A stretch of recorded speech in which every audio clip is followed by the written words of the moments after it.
Story 1. In the quiet, snow-laced town of Elkwood, Maine, there stood an old brick elementary school, the kind that creaked with every gust of wind and echoed with memories long buried. Inside that school was room 4B, a classroom no one liked to talk about. Teachers avoided it. Janitors cleaned it quickly. Students, even the bravest ones, wouldn't sit near the window. Something was wrong there. The whispers started decades ago and never truly stopped. They spoke of a woman, pale, tall, with long dark hair, who would stand silently at the window in the dead of night, staring out into the frozen schoolyard. She didn't move. She didn't blink. She only watched. Back in the winter of 1983, during one of the harshest snowstorms the region had ever seen, a teacher named Margaret Holloway vanished without a trace. She'd stayed behind after school to grade papers in room 4B and was never seen again. The only thing left behind was her scarf, stained and folded neatly on desk number 13. No sign of a struggle, no footprints leading away in the snow, just silence, as if the room itself had swallowed her. Over the years, the school installed security cameras, hoping to ease concerns. But what they captured only made things worse. Silhouettes, movement behind the curtain when no one was inside. The faint outline of a hand pressed against the glass, then gone in an instant. In 2009, a young substitute teacher named Miss Leary was working late. She lost track of time, and by the time she tried to leave, the doors had locked automatically. She called for help, but her phone died. That's when she heard it, soft footsteps behind her. She turned toward the window of the classroom door, and there she was, the woman, smiling, but not with kindness, not with warmth, just watching. Miss Leary ran, tripped, crawled her way out through an open window in the teacher's lounge. She quit the next day and never stepped into a classroom again. Since then, no one stays in room 4B past sunset. Every new teacher assigned to the class reports the same problems: flickering lights, sudden drafts of freezing air, names whispered into their ears, names of children who never enrolled. Some say they've seen writing appear on the whiteboard by itself. Others hear humming, like an old lullaby. And every winter, as the snow starts to fall outside, someone swears they've seen her again, standing at the window, waiting for someone to notice, waiting for someone to come closer. Story 2, Whitmore High had a reputation, not just for its strict exams or its tight-laced discipline, but for something far less discussed. Beneath its polished floors and pristine classrooms, buried below the gymnasium, there was a place no one talked about openly: the basement. Officially, it was sealed in the late 1970s after what was described as a small fire caused by faulty wiring. But the older students knew better. They spoke of strange sounds at night, muffled voices, hurried footsteps, and sharp banging against the concrete from below. Even the staff avoided being alone in the gym after dark. There was a feeling in the air, like something pressing up from the floorboards, trying to reach the surface. It wasn't until the summer of 2015, during a renovation project, that the truth started to crack open. Literally, construction workers began tearing up the old gym floor to install new insulation. Halfway through the job, their jackhammers struck metal. Beneath a thin layer of cement, they found an old hatch, rusted, bolted shut from the outside. One of the workers, a man named Emilio, decided to go down and check it out. He grabbed a flashlight and descended into the dark. He was gone for 4 minutes. When he emerged, he looked like he'd aged years. His hands were shaking. His eyes wouldn't focus. He refused to speak. Days later, without warning, he ended his life. The only thing he left behind was a single note, written in uneven handwriting: "They're still down there."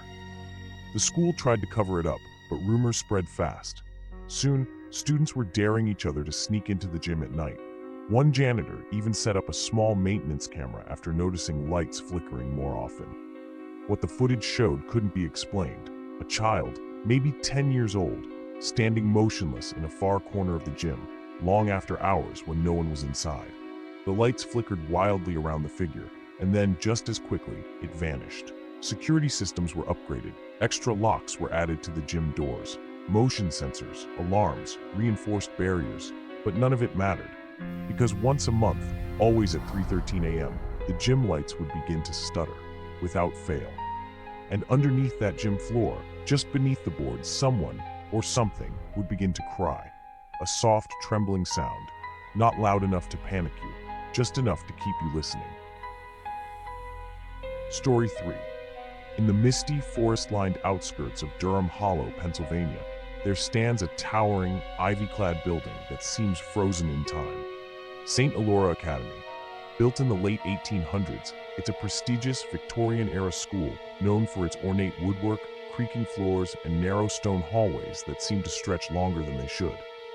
But hidden behind all that tradition and legacy lies a room most students speak of in hushed tones: the Founders' Room. At first glance, it's just a formal chamber locked behind tall oak doors, filled with antique furniture and faded flags. But what dominates the room, commanding attention the moment you enter, is the massive oil painting mounted above the fireplace, a portrait of the school's 4 founders. They're dressed in period clothing, seated stiffly, hands folded, expressions stern. But their eyes never quite feel still. Over the years, dozens of students whispered the same unsettling claim. The eyes follow you, no matter where you stand. Some swore they blinked, others said they shifted. At first, it was brushed off as student imagination, just one of many legends stitched into the school's old bones. Until the night Trevor Wentley vanished. It was 2006, during a harmless after-hours game of hide-and-seek. Trevor, 15 years old, decided to sneak into the Founders' Room, which had been left unlocked after a faculty meeting. Security footage confirmed it.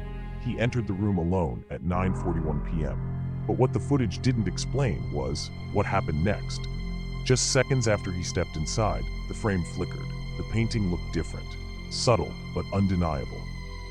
One of the founders' faces had changed, the expression no longer rigid and formal, but curved into a slight, unnatural smile.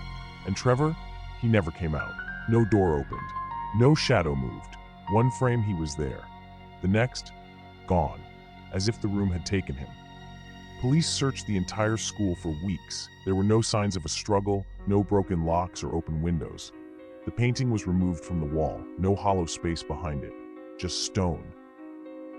Investigators dismissed the video glitch as compression artifacts, but those who'd watched the footage in person always described the same thing afterward: a cold feeling, like being watched. One officer reportedly requested reassignment immediately after viewing it, stating, "That room isn't empty." In the aftermath, the school covered the portrait with a thick velvet cloth and locked the room indefinitely. But strange things kept happening.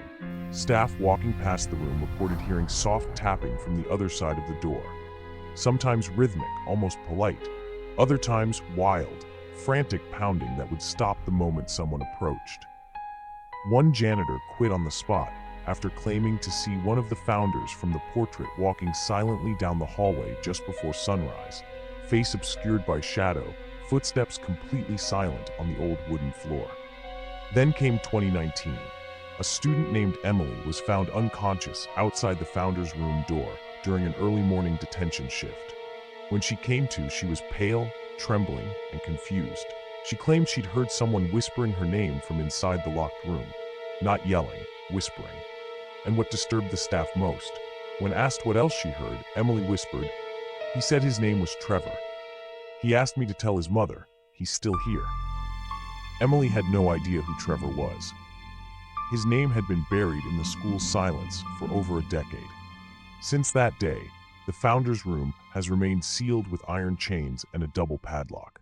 The painting still hangs, though no one has dared remove the cloth again. But some say, if you walk past that wing of the school during a thunderstorm, you can hear it. Not a scream, not footsteps, but laughter, low, dry, and coming from behind the wall, as if the painting still watches and waits.